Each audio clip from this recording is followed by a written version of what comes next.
On est arrivé à Poncé-sur-le-Loir chez Gérard Torcheux. Bonjour Gérard. Bonjour. Il y a également votre associé Maxime. Salut Maxime. Bonjour. Ça va? Ouais. Alors, je vous ai même pas demandé comment ça allait vous Gérard. Bah, nous ça va très bien, encore en forme et puis toujours au coin du feu, donc tout va bien. Surtout de ce temps-là. Vous me le disiez juste avant, c'est la 5e édition cette année pour les boules de Noël toujours en verre. C'est la 5e édition et aussi la dernière, puisque l'année prochaine on cessera notre activité. Et on a tenu vraiment à faire des boules un petit peu plus exceptionnelles que l'année dernière. Qu'est-ce qu'elles ont de particulier cette année? Il y en a qui sont un petit, on va voir ça tout à l'heure, mais qui sont un petit peu plus travaillées avec des surépaisseurs, des cannelures. Voilà. Donc le mieux c'est plus des images que des mots. En effet, on ira les voir tout à l'heure. Vous faites plein de choses ici, mis à part les boules de Noël. On peut voir par exemple des réalisations comme celle-ci. Oui, alors ça ce sont des presse-papiers. On a aussi à côté des petites courgettes en verre soufflé. Alors les presse-papiers c'est complètement massif. Des petits bougeoirs aussi juste là. Des petits bougeoirs. Vous faites de tout en fait. Ouais. C'est impressionnant tout ce qu'on peut faire avec du verre. Des appliques aussi au mur là-bas. Voilà, ouais. Des lumières, des vases. Oui, des lampes. On est assez connu au niveau des lampes. C'est pratiquement 30 à 40% de notre fabrication, les lampes. Ça fait combien de temps que vous faites ce métier déjà? J'ai commencé en 1964, donc ce qui fait 50. Beaucoup. Ça va faire 52 ans. Voilà. 52 ans déjà. Voilà, ça passe. Hein. Oui. Comment on arrive à faire ce métier? Comment vous êtes tombé dedans? Alors moi j'avais vu la fabrication quand j'étais tout gamin, j'avais 7 ans. C'était en Espagne, j'étais en vacances avec mes parents. Et j'ai dit c'est ça que je ferai. Et ça a toujours été une idée fixe. Et j'ai commencé donc en 1964 à Bordeaux dans une grande entreprise qui formait tout son personnel. Et ensuite j'ai fait un petit tour de France, notamment dans le sud de la France. Et je suis arrivé dans la Sarthe après en 1976 pour créer une section verre soufflé au centre artisanal qui n'existe plus maintenant. Et on a créé notre atelier en 1982. Et après, vous êtes arrivé ici, à Poncé? Oui, en 82 du coup? Non, 76. D'accord. Poncé, donc au centre artisanal, au Moulin de Paillard. Le Moulin de Paillard, c'est Poncé. Voilà, Ok. oui, pardon, oui. Autant pour moi. Poncé, ouais. Voilà, et on a C'est une belle histoire. créé l'atelier après en 82. C'est une histoire même de famille chez vous. Alors oui, mon arrière-grand-père était verrier chez Legras, chose que j'ai appris plus tard, j'avais 25 ans, donc c'est quand même pas banal. Et on a appris après un petit peu plus tard, parce qu'on fait de la généalogie, que son papa était aussi verrier, mais à Lemberg et Gotzenbrück, justement là où ont été créées les boules de Noël. Et puis son grand-père, son arrière-grand-père aussi était verrier dans cette région-là. Impressionnant. C'est impressionnant ça de découvrir ça au fur et à mesure de votre activité. Oui. Comme quoi, il n'y a pas toujours de hasard. Bah là, je crois pas. Hein. Je crois pas. C'est dans les gènes. Oui, j'allais y venir. Vous avez ça dans le sang. On passe dans l'autre pièce où il y a les principales boules de Noël, qu'on puisse voir le résultat fini. Et puis ensuite, on va vous voir réaliser les différentes étapes de la fabrication. Combien de temps ça prend une fabrication comme ça? Enfin, une boule, ça prend combien de temps? Il faut compter une dizaine de minutes. Oui. Voilà. Impec. Et après, on obtient ça. Oui, alors là, il y a plusieurs techniques. Donc, on va en faire une un petit peu simple, de façon à pas aller pas prendre trop de temps. Hein. On y va? Allez, c'est parti. Je vous suis. C'est là l'atelier? C'est là. Tu viens avec nous, Maxime? Allez. C'est votre petit assistant. Il fait chaud. Il fait super chaud là. Bon. Il est prêt, Maxime. En l'été, j'imagine que ça doit être un peu plus difficile parce que là, dehors il fait 3 degrés, donc le four on l'adore, mais l'été il fait combien ici? On a à peu près 50 degrés là où on est, l'endroit où on est. Voilà. Le sauna, en fait. Ouais, mais bon, il n'y a pas besoin de faire le régime, c'est l'avantage. C'est pratique, vous allez pouvoir manger les glaces juste après. Alors, c'est quoi la première étape pour la réalisation? On va prélever du verre dans le four avec la canne. Après, on va disposer des oxydes métalliques, des sulfures, des émaux. Je vais reprendre après du verre par-dessus pour envelopper ce mixte. Et après, je vais souffler la boule, la former, et voilà, et puis la mettre ensuite dans un four de recuisson. On vous regarde faire alors. Donc là, le four, et juste à côté, tout à l'heure, vous aviez mis la canne à chauffer. Alors, moi, je vais ouvrir la porte, faut pas avoir peur, hein, il y a de la chaleur Non, non, mais faut pas de panique. Hein. Tout va bien. Bon, reculez un peu quand même. Et je vais me mettre de votre côté. Vous pouvez approcher, là, regardez. Vous voyez l'ombre de la canne? Donc le verre est là.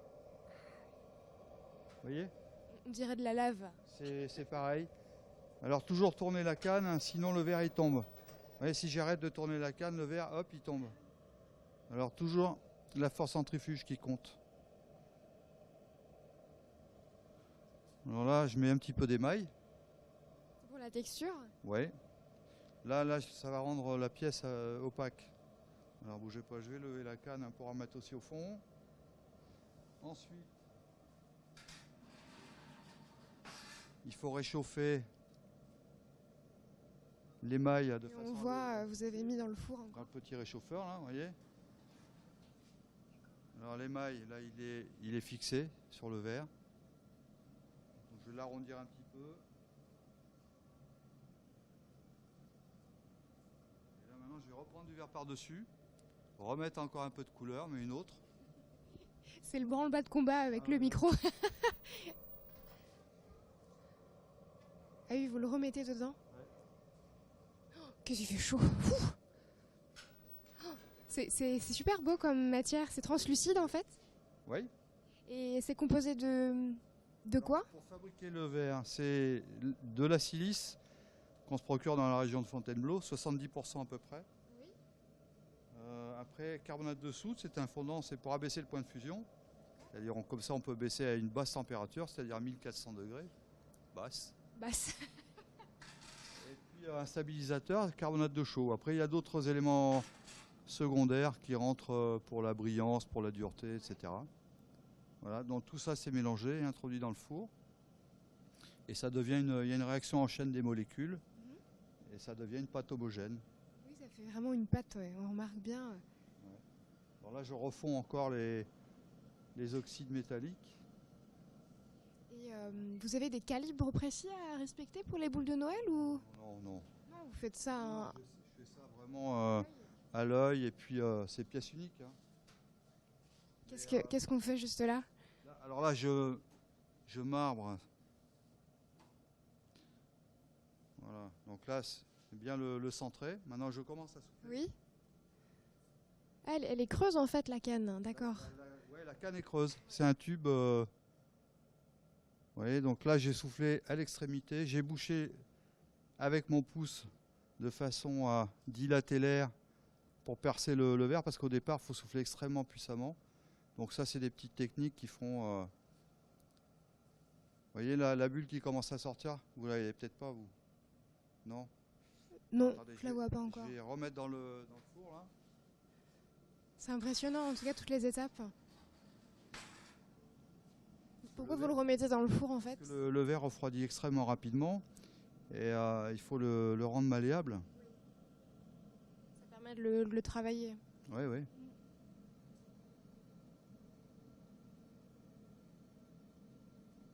Il y a combien d'étapes en tout, comme ça, à réaliser?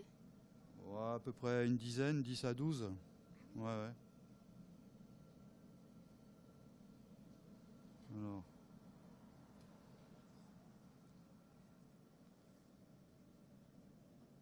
Là, vous venez de souffler. Ouais.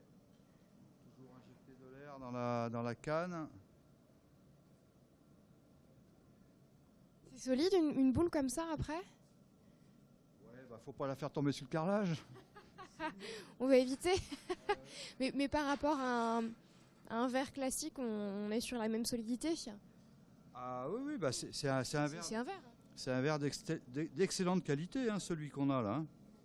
Parce qu'il y a plusieurs qualités de verre. Hein. C'est-à-dire on passe du verre après au cristal aussi. Et puis tout dépend de l'épaisseur. Hein. Plus c'est épais, plus c'est solide. Comment vous pouvez gérer l'épaisseur justement? Ah bah ça après c'est au feeling, hein, c'est l'expérience. Oui. Ça, Là, Justement en soufflant qu'on... alors, plus on souffle et plus c'est mince par rapport à la masse qu'on a. Bon, j'essaye quand même d'avoir toujours une certaine épaisseur de façon à ce que les boules soient solides. C'est-à-dire que quand on appuie dessus, on les écrase pas, hein. Je remarque le mouvement que vous faites avec les mains et les doigts. Oui, bah, toujours tourner, hein, le métier il est basé sur la force centrifuge, hein, essentiellement. Si on arrête de tourner, la pièce s'écroule, hein. Vous nous montriez tout à l'heure. Alors là, je vais aller sur le banc. Et puis Maxime, il va m'aider. Je vous rejoins. Maxime, tu viens nous aider? Donc là, Je vous tends le micro. il faut trancher à ras de la canne de façon à pouvoir séparer la boule après. Et là, Maxime, il va souffler la boule pour vraiment lui donner le mouvement. Et Maxime, il va souffler assez fort, là. Voilà, vous voyez, là, ça commence à gonfler sous l'effet du souffle. Un vrai travail d'équipe. Maxime, vas-y, vas-y, vas-y. Encore. Encore. Voilà. Et une boule de Noël. Alors maintenant, on va mettre un ferret à chauffer pour faire un petit anneau. Je vous suis.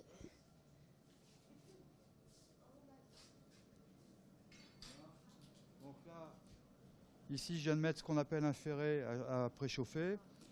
Je vais aller après détacher la boule sur le petit établi là-bas. Aller chercher un petit morceau de verre.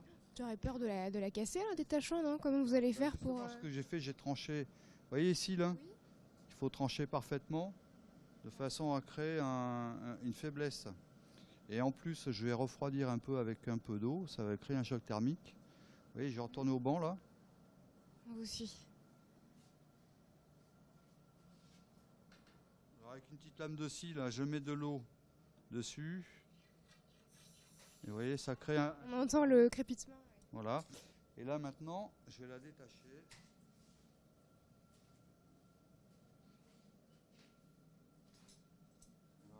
Là, faut pas se louper, là. Voilà. Non, Ah, mais vous voyez. c'est Donc là, c'est super rapide. Faut aller assez vite. On prend un petit morceau de verre dans le four. Vous reprenez un petit morceau de verre dans le four. C'est pour faire la hanse. Et là, je vais faire l'anneau. L'anneau. J'y étais presque. Alors là, faut pas se planter. Ça, c'est la partie la plus compliquée à faire sur une boule.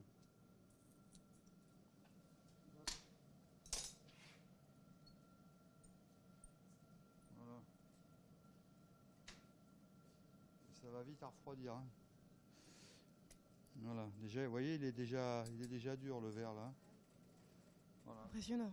Et là maintenant, je mets des gants parce que comme je vais mettre la boule. Ils sont costauds vos gants. On sort pas le poulet du four avec ça.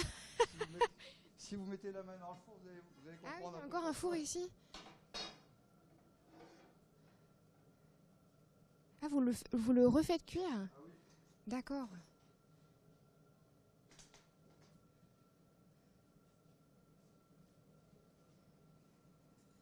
Ah bah j'étais pas loin avec mon histoire de poulet dans le four.